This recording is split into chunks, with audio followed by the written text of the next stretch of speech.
On her first night shift, the nurse suddenly got slapped out of nowhere. When she stood up and looked around, there was not a soul in sight. She went to the mirror, staring at the clear handprint on her face, certain it hadn't been a dream. Just as she figured it was a prank by a colleague, something unexpected happened.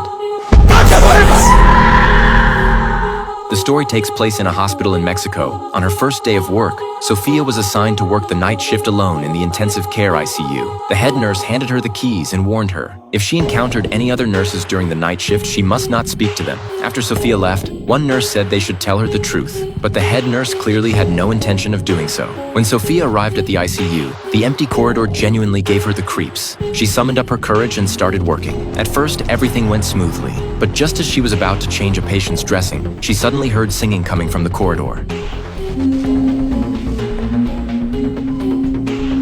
Sophia cautiously stepped out to check, but the corridor was completely empty. No one was there. She reassured herself she must have misheard, put on a brave face, and returned to the ward. But her distraction made her accidentally knock over the medical solution, staining her clothes. Sophia had to go back to the staff locker room, only to find her locker door already open. As she wondered why, the sound of high-heeled shoes suddenly echoed in the corridor, and a figure appeared behind the glass. Sophia tentatively greeted the figure, but there was no response. She plucked up the courage to step out and check, but the corridor was still deserted. Just as she was changing her clothes, the footsteps sounded again.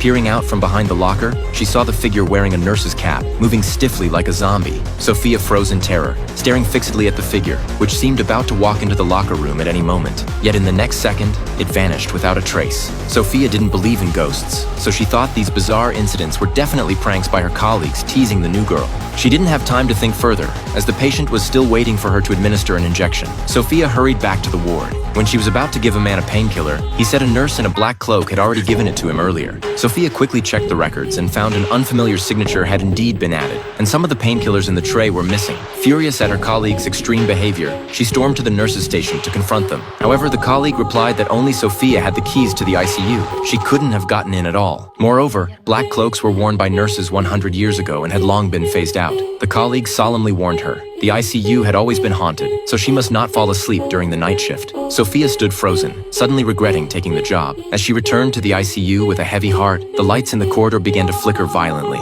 The sound of footsteps mixed with singing echoed again, and an eerie black figure slowly emerged from the corner. Sophia summoned all her courage and walked forward slowly. She wanted to see what the ghost really looked like.